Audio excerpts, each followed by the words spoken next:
श्री राधे राधे। भक्तों, श्रीमद् भगवद गीता भाव मंथन कार्यक्रम प्रारंभ किया जा रहा है। श्रीमद् भगवद गीता में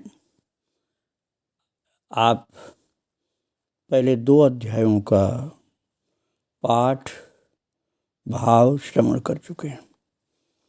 पहले अध्याय में व्याख्या तो नहीं की गई थी, किंतु भाव सब बताया गया था। अर्थात बहुत विस्तृत व्याख्या नहीं हुई थी, क्योंकि उसमें उपदेश प्रभु का नहीं था। केवल एक जगह भगवान ने यही कहा था कि कुरुवंशियों को जो एकत्र हुए देखो, इसके अलावा प्रभु बोले नहीं थे।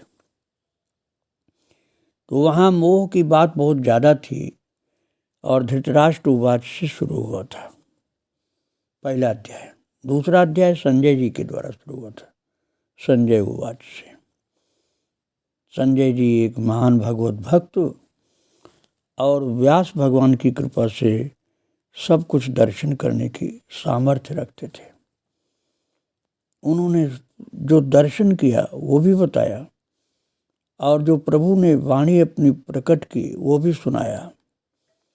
ये दूसरे अध्याय में आपने श्रवण किया था, जिसमें ज्ञान की, भक्ति की, कर्म की, सबकी व्याख्या युक्त प्रभु की वाणी थी और उसका भाव मंथन भी आपने श्रवण किया। अब आज मैं आपको लेकर चल रहा हूँ गीता जी के 3 अध्याय में। तो आइए हम पहले 3 अध्याय के प्रथम श्लोक का पाठ करें। गीता जी का ग्रंथ आप अपने हाथ में लीजिए और पाठ करिए 3 अध्याय का। श्रीमद् भगवद गीता अथ 3 अर्जुन उवाच जयसि चेत् कर्मणस्ते मता बुद्धिर्जनार्दन तत्किं कर्मणि घोरे मां नियोजयसि केशव। जयसि चेत् कर्मणस्ते मता बुद्धिर्जनार्दन तत्किं कर्मणि घोरे मां नियोजयसि केशव।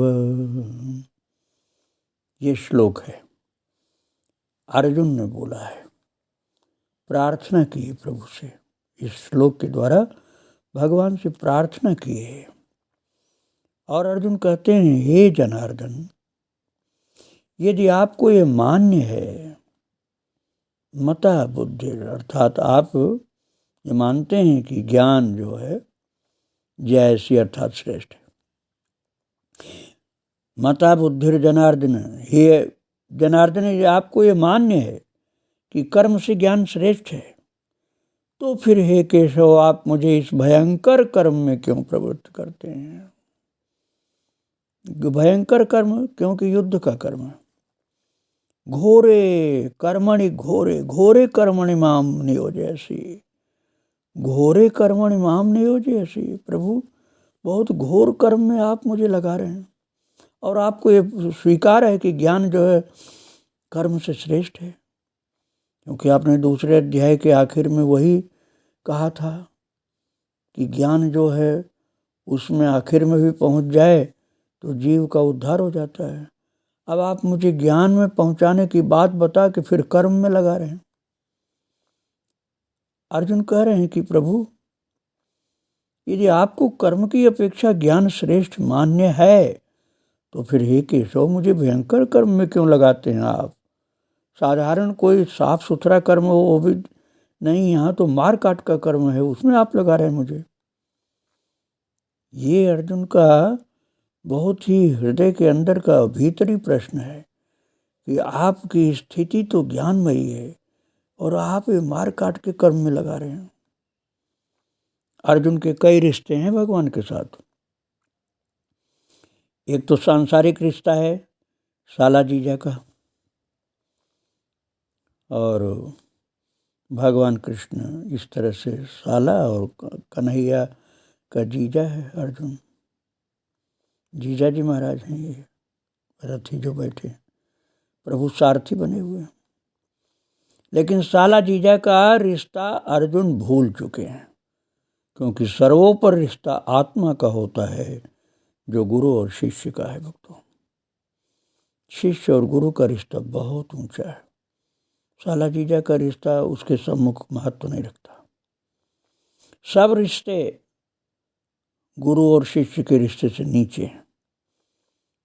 महाराज, आपको पता नहीं स्वीकार हो या नहीं, लेकिन मैं आध्यात्मिक स्थिति में बात कर रहा हूँ इस समय कि आध्यात्मिक रिश्ते में माता पिता से भी बड़े गुरुदेव होते हैं। माता पिता से भी बड़े गुरुदेव होते हैं आध्यात्मिक रिश्ते में। चाहे माता पिता हो, चाहे भाई बंधु हो, चाहे सगे संबंधी हो, सब छोटे पड़ जाते हैं गुरु शिष्य के रिश्ते।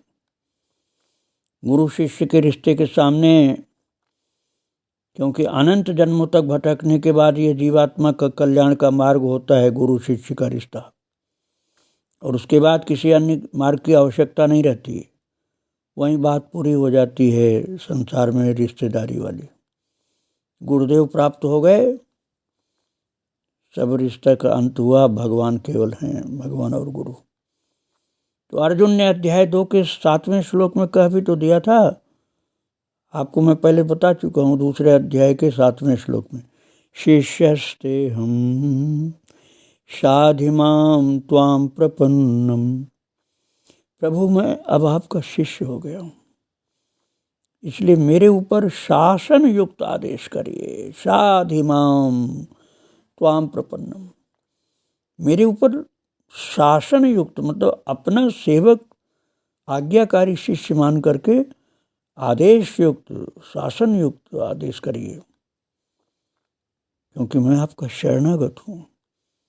मुझे संपूर्ण श्रद्धा और विश्वास के साथ आपके चरणों में शरणागत होकर के विश्राम मिला है, क्योंकि मुझे आपकी आज्ञा का पालन करना ही समझ में आता है। फिर भी आप शासन युक्त आदेश करिए, क्योंकि मैं आपका सेवक हूँ, शिष्य हूँ। मुझे आदेश कीजिए और समझाइए कि मुझे क्या करना है जिससे मेरा कल्याण हो। क्योंकि अर्जुन के सामने सब रिश्तेदार, नातेदार, संसार के लोग इकट्ठे थे दुश्मन बन के, और यहाँ भगवान सबसे परम कल्याणकारी गुरु बन करके खड़े थे। अर्जुन ने समझ लिया था कि भगवान कृष्ण से बढ़ करके दूसरा कोई अपना हो नहीं सकता। हमारे गुरु भी हैं, हमारे ईश्वर भी हैं। तो अर्जुन के साथ भगवान का एक रिश्ता और है, मित्र का रिश्ता है। और मित्र के रिश्ते वाली बात अर्जुन ने प्रकट किया है आगे चल करके 11वें अध्याय के 42वें श्लोक में, और कहते हैं अर्जुन, यच्चावहासार्थ मसत्कृतोऽसि विहारशय्यासन भोजनेषु। अर्जुन कहते हैं, प्रभु मैं आपका मित्र हूँ, मैं आपको अपना मित्र मानता हूँ, इसलिए मैं आपको तो मित्र मानता ही हूँ, अपने को भी आपका मित्र मानता हूँ।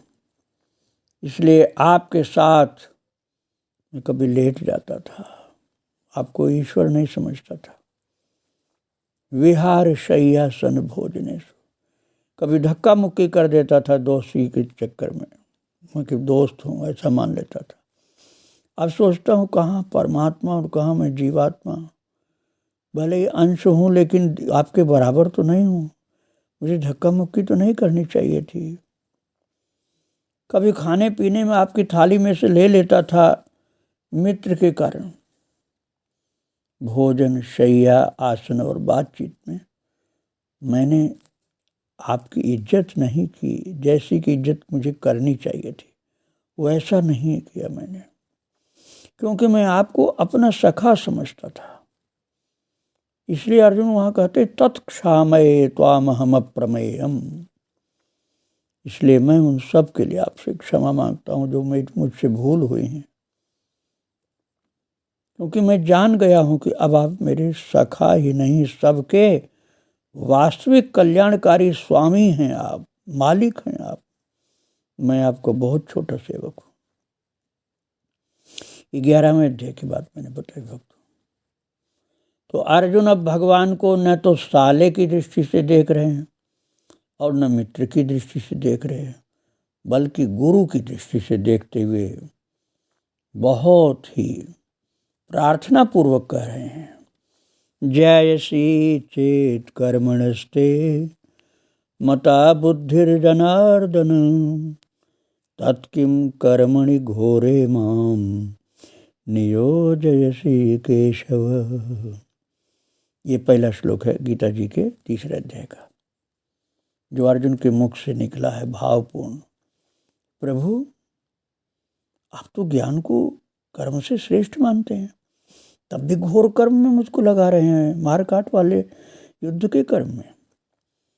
इस श्लोक में, इस अर्जुन के बोले हुए श्लोक में दो संबोधन आए हैं। पहली लाइन में जनार्दन और दूसरी लाइन में केशव। तो जनार्दन शब्द का अर्थ होता है जना का अर्दन करने वाले। जना कहते हैं माया को, अर्दन कहते हैं नाश करने वाले को। जनार्दन अर्थात माया का नाश करने वाले प्रभु हैं। और माया 3 प्रकार की होती भक्तों, जगन मोहिनी, स्वजन मोहिनी और मोहन मोहिनी। अब थोड़ा सा विचार कर रहे हैं, फिर आगे चर्चा करेंगे इस विषय पर, लेकिन अभी थोड़ी सी चर्चा इस समय भी कर रहे हैं। पहली जगन मोहिनी माया, ये अविद्या माया है भक्तों। इसमें सारे जीव मोहित हो रहे हैं, पूरी आयु बीत जाती है, जगना मुश्किल है।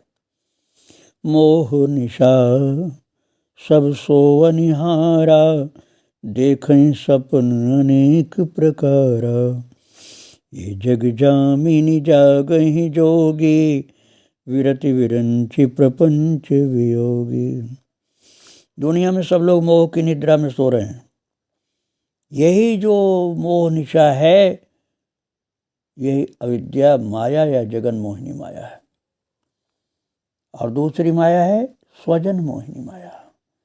भगवान को विशेष प्रयोजन के लिए अपने भक्तों के ऊपर डालने वाली माया, जैसे यशोदा या देवकी मैया या वसुदेव या आनंद बाबा को एक बार ज्ञान करा देना और फिर कहीं हमारी पूजा न करने लग जाएं, अपना बेटा का नाम न भूल जाएं, इसलिए फिर उनके ऊपर अपनी माया डाल देना, ये स्वजन अर्थात निज जन मोहिनी माया है।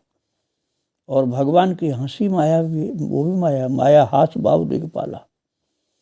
भगवान के जिस विराट स्वरूप का वर्णन रामचरितमानस के लंका कांड में हुआ है, वहाँ माया हास का तात्पर्य ही निज जन मोहिनी माया है। भगवान अपने जनों को जब मोहित करते हैं तो हंस पड़ते हैं, उनके हंसते उनके निज जन मोहिनी माया चालू हो जाती है, उनके जन मोहित हो जाते हैं। जैसे उपजा ज्ञान, जैसे उपजा पुण्य ज्ञाना, उपजा पुण्य ज्ञाना वचन सुजाना। इसमें भगवान ने कौशल्या माता को ज्ञान दिया और ज्ञान जब उपज गया तो उसी समय हंस देते हैं, जिसे देखते ही वो ज्ञान स्वजन मोहिनी माया के द्वारा ढक दिया जाता है। तो एक माया तो हुई जगन मोहिनी माया, दूसरी माया हुई स्वजन मोहिनी माया, और तीसरी होती भक्तों मोहन मोहिनी माया। भक्तों, ये मोहन मोहिनी माया बड़ी अद्भुत है। इसके विषय में मैं आज नहीं सुना रहा हूँ, कल सुनाऊंगा। बहुत मार्मिक चीज़ है, उसमें समय लगेगा, इसलिए कल मैं आपको मोहन मोहिनी अर्थात भगवान की जो जनार्दन शब्द हमने प्रयोग किया था ना, मता बुद्धिर जनार्दन, जनार्दन अर्थात माया का अर्दन करने वाले, माया का नाश करने वाले, उस विषय में जो तीसरी माया, पहली माया जगन मोहिनी, दूसरी माया स्वजन मोहिनी, तीसरी माया मोहन मोहिनी, उसका भाव मंथन हम कल करेंगे। आज प्रभु को प्रणाम करके यहीं विराम दे रहा हूँ। उनको और उनके सब भक्तों को प्रणाम। वृंदावन बिहारी लाल की जय, राधा रानी की जय। श्री राधे राधे।